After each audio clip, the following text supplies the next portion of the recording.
మాట కేసీఆర్కు గుర్తు చేయదలుచుకున్నా. అయ్యా,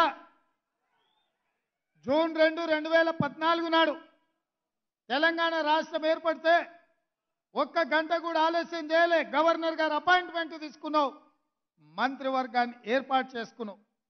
అందులో మీరుంటిరి, మీ కొడుకుండే, మీ అల్లుడు ఉండే. ఆ తర్వాత జరిగిన ఎన్నికలలో మీ కూతురు నిజామాబాద్ ఎంపీగా టికెట్ ఇచ్చి గెలిపించుకుంటే, ఆ తర్వాత మీ బంధువు వినోద్ రావుని ఎంపీగా చేసుకుంటేవి, ఆ తర్వాత మీ సడ్డకుడు కొడుకు సంతోష్రావుకు రాజ్యసభ ఇచ్చుకుంటేవి, ఆ తర్వాత పార్టీ ఫిరాయించిన మీ ఎర్రబల్లి దయాకర్రావుకు మంత్రి పదవి ఇచ్చుకుంటేవి. అదే 2019 ఎన్నికల్లో వినోద్ రావు గారిని, కల్వకుంట్ల కవిత గారిని ఓడిస్తే 6 నెలలు కూడా ఆలస్యం చేయలే.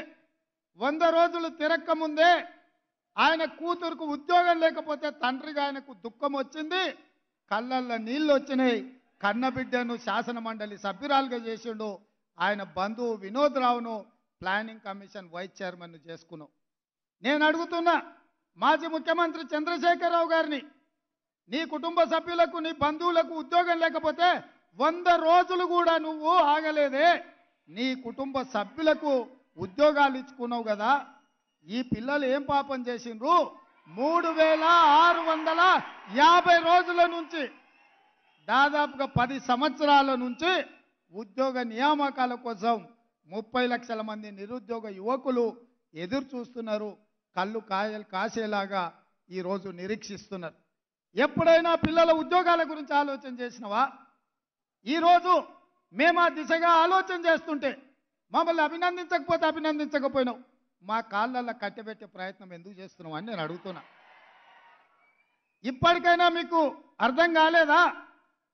మీ కుటుంబాన్ని తెలంగాణ సమాజం తిరస్కరించింది, బహిష్కరించింది అన్న సంగతి మీకు అర్థం కాలేదా? ఇవాళ నేను ఉద్యమకారుని తెలంగాణ సాధించిన అంటున్నావు. అదే నిజమైతే కామారెడ్డిల బండకేసి కొట్టిండ్రు ఎందుకని నేను అడుగుతున్నా. నువ్వు చెప్పింది నమ్మకనే కదా. నువ్వు ఈ తెలంగాణను దోసుకుంటున్నావనో, ఈ తెలంగాణను మోసం చేస్తున్నావన్న ఆలోచనతోనే కదా నిన్ను తిరస్కరించింది, నిన్ను ఓడించింది చంద్రశేఖరరావు గారు అని నేను అడుగుతున్నా. నిన్నటికి నిన్న ఆయన శాసనసభకు రాలే, నీళ్ళ మీద చర్చ అంటే రాలే, నిధుల మీద చర్చ అంటే రాలే, నియామకాల గురించి మాట్లాడదామంటే రాలే. కానీ నల్లగొండకు పోయి ఆయన బీరాలు పలుకుతుండు, పొంకనాలు కొడుతున్నాడు. ఏమన్నాడు ఆయన? పాలిచ్చే బర్రెనిచ్చి దున్నపోతుని తెచ్చుకుని. ఇవాళ శాసనసభల అటెండర్ ఒక ఆయన ఎదురుపడ్డాడు. సార్ ఒక్క మాట అన్నాడు. నేను అందరితో మాట్లాడతా, మీకు తెలుసు కదా, ఎవరైనా వల్కరిస్తే ఆగిన. ఏంది స్వామి చెప్పని. సార్ మీరు ఒక్క మాట చెప్పాలి, ఇవాళ సాయంత్రం ఎల్బీ స్టేడియం పోతురు కదా అని. ఏం సంగతి చెప్పన్న?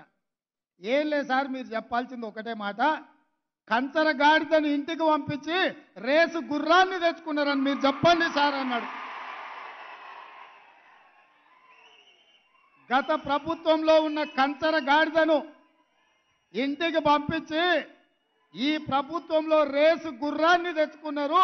ఏ రేసుకు పోయినా ఆ గుర్రాన్ని గెలుపు. ఆ కంచర గాడిదకు మళ్ళా అధికారం అనేది కలలో మాట అన్న సంగతి మీరు చెప్పాలి సార్, మీరు చెప్తే నేను వింటా అని చెప్పి శాసనసభలో ఉన్న ఒక అటెండర్ నాకు చెప్పింది. గా అటెండర్కున్న ఇంగిత జ్ఞానం ఈ రాష్ట్రానికి ముఖ్యమంత్రిగా పనిచేసిన చంద్రశేఖరరావుకి ఎందుకు లేదని నేను అడుగుతున్నా. ఆయన అంట మళ్ళీ వస్తాడంట. ఎట్లొస్తావా? నీ నడవనికనే చక్కలేదు, నీకు నడవనికనే వస్తలేదంటివి, వీల్ చైర్లో తిరుగుతున్నాంటివి, ఎట్లకెళ్ళి వస్తావు? ఎట్లకెళ్ళి వస్తావని నేను అడుగుతున్నా. ఒకవేళ నువ్వు రావాలనుకుంటే గిన్ని వేల మందికి వాళ్ళ ఉద్యోగాలు వచ్చిన వాళ్ళు ఊకుంటారా? వాళ్ళకు వచ్చిన నౌకరేంది? పోలీసు నౌకరే కదా. వాళ్ళు ఊకుంటారా? నువ్వు యాడికన్నా పోతే? ఇవాళ ట్రైనింగ్ అయినాక రాష్ట్రం నలుమూలల ఈ యువకులే కదా ఉండేది. ఈ తెలంగాణను దోసుకున్న నిన్ను, ఈ తెలంగాణను నీ కుటుంబం కోసమే బలిచ్చిన నిన్ను ఈ పిల్లలు పోలీసులు అయ్యి లాఠీలతో 4 మోకాల చిప్పల మీద కొట్టి తీసుకుపోయి లాకప్ లేస్తారు. ఇంతకాలం వాళ్ళ చేతుల పెత్తనం లేకుండే, ఇవాళ వాళ్ళ చేతులకే పెత్తనం వచ్చింది. ఎట్లా తిరుగుతావో తిరుగు.